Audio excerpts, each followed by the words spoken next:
Армысыздар, құрметті көрермен, сіздермен бірге болатын мен Исаева Элеонора. Бүгін біздің қозғайтын тақырыбымыз жасанды интеллект адамзаттың досы ма, әлде жауы ма? Қазіргі күнде жасанды интеллект өте қарқынды дамып жатыр. Бірі оны өзінің көмекшісі ретінде көрсе, бірі енді өзіне төнген қауіп ретінде көреді. Бұл жайлы біз арнайы мамандардың пікірін білетін боламыз. Осы жайлы СММ маманның өз пікірін тыңдап көрейік. Сәлеметсіз бе, қош келдіңіз, өзіңіз таныстырып өтсеңіз. Сәлеметсіз бе, қош көрдік. Менің есімім Жансая Смадияр. Осы СММ саласында жүргеніме 1,5 жыл уақыт болыпты. Жалпы жасанды интеллект жайлы ойымды айта кететін болсам, мен жасанды интеллектті күнделікті өмірде қолданамын деп айта аламын. Өйткені қазір жаһандану, заманауи технология дамыған заман болғандықтан жасанды интеллекттің бізге беретін көмегі мен пайдасы өте көп.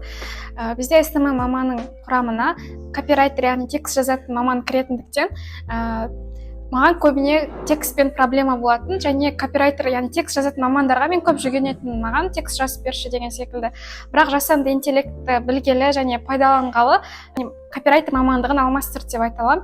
Өйткені текстті жазып беруді сұрап, және мен үнемі ChatGPT-ді мәтін жазатын кезде пайдаланамын. Жалпы өзіңіз қалай ойлайсыз, СММ мамандығын жасанды интеллект болашақта алмастырады деп ойлайсыз ба? Алмастырады деп айта алмаймын, өйткені ChatGPT әрине өте көп көмегін береді, бірақ дәл адамның өзі секілді, маман секілді оны жүргізе алмайды. Біз тек қана ол жақтан текст, идея, шаблондар ала аламыз, бірақ адаммен алмастырады дегенге мен кішкене келіспеймін.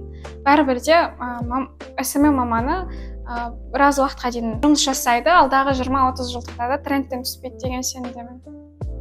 Иә, жасанды интеллект бәрібірде адам беретін эмоцияны сезіндіре алмайды, бәрібірде орнын алмастыра алмайды. Өзіңіздің негізгі мамандығыңыз қандай? СММ мамандығы қосымша жұмыс па, әлде негізгі мамандығыңыз ба?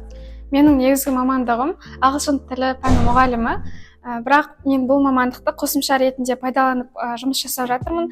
Өйткені қазіргі таңда заманауи мамандықтар көп, және соның бірі мен СММ-ға қатты қызығып, осы салаға келген болатынмын.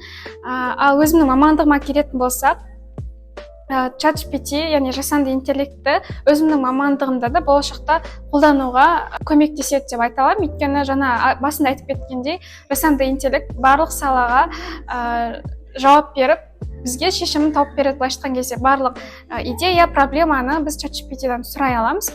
Бірақ тағы да ескеретін жағдай, үнемі пайдалануға тағы да кеңес бермеймін.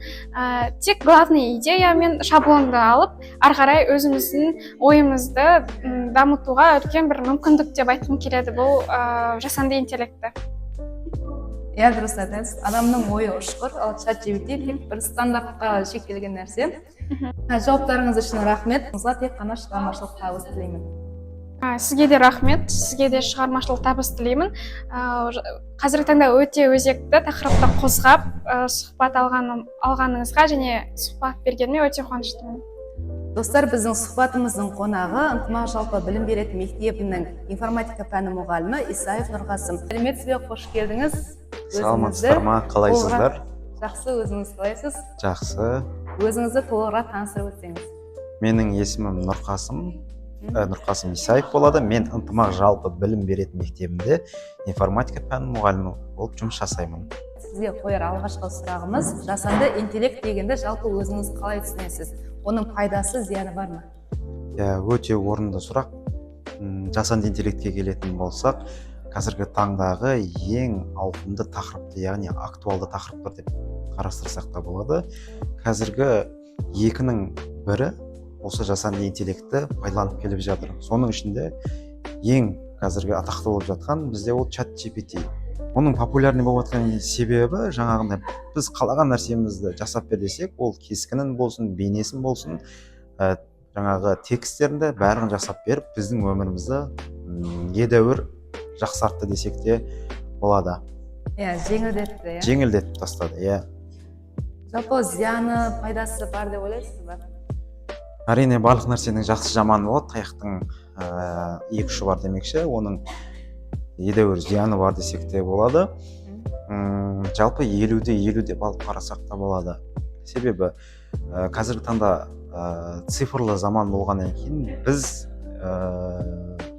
заманнан қалып кетпеуіміз керек. Әрине ол бізге чат GPT болсын, жаңағы гамма ай, соны ай, түрлі жасанды интеллекттердің түрі бар. Оның барлығы бізге керек әрине. Өйткені білімімізді жетілдіру үшін, білім алу үшін, яғни цифрлық сауатты болу үшін оның бәрін білуіміз қажет. Екінші тарапынан алатын болсақ, біз ол нәрселерді оған қатты тәуелді болып қана қоймай, кітаптардан да ізденіп тұруымыз қажет.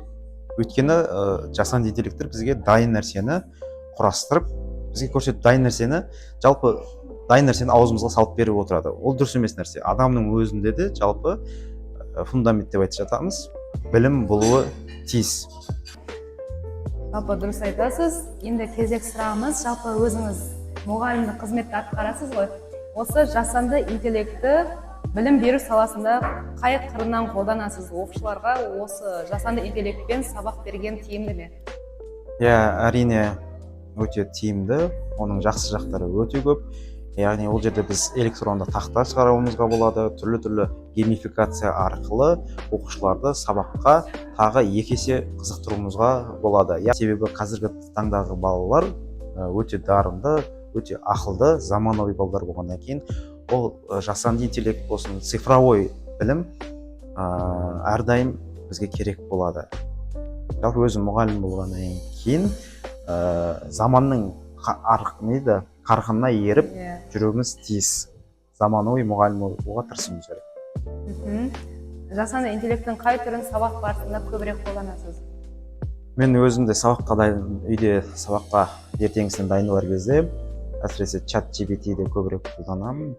Как бізде бұл айырылмас досымыздай болып қалды. Презентация жасау үшін чат GPT-де байланамыз. Гамма ай деген бар. Өлең жазу үшін соны ай, Padlet тақтасы бар. Енді айта берсек өте көп. DeepSeek деген бар, жаңадан шыққан. Жалпы қайсы жаңадан шығып жатыр, бәрін пайдаланып жатырмыз. Жауаптарыңызға рахмет, өте пайдалы кеңестер айттыңыз. Сіздің жұмыстарыңызға сәттілік тілеймін. Шәкірттеріңіздің сый құрметіне бөлем жүре беріңіз. Рахмет. Сіздерде мені шақырғандарыңызға үлкен рахмет. Бүгінгі подкаст күшті болды. Сізге де рахмет, Элеонора. Достар, сұхбатымызды әрмен қарай жалғастырамыз. Жалпы жасанды интеллект жайлы кәсіпкер Руслан ағамыздың ойын пікірін білетін боламыз. Саламатсыз ба, қош келдіңіз. Жалпы өзіңізді таныстырып өтсеңіз. Есімім Руслан Рүстемұлы. Енді мынау қазір кәсіппен айналысамыз, жеке кәсібіміз бар өзіміздің. Қазір осы отқан заведениелеріміз өзіміздікі. Жақында ашып отырмыз. Жасанды интеллектті негізі өміріңізде қолданасыз ба? Мен өзім қолданбаймын. Адамзатқа қаупі бар деп ойлайсыз ба негізі? Енді дұрысынан пайдаланса, барлық нәрсе адамзат үшін пайдалы ғой. Ал енді дұрыс пайдаланбаған кезде әрине оның кері әсері болады ғой обязательно.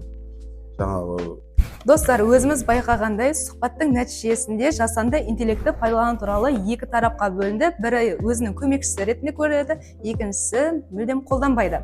Нақты статистикаға жүгінетін болсақ, жасанды интеллект негізі білім беру жүйесінде көптеген септігін тигізіп жатады, ал егер оны шектен тыс пайдаланатын болсақ, болашақта өзінің қаупі бар.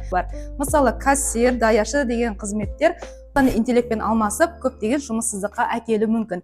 Алайда біз заман ағымына сай дамып отырмыз керек, сол үшін жасанды интеллектті дұрыс мақсатта қолдана білейік. Назар қойып тыңдағандарыңызға рахмет.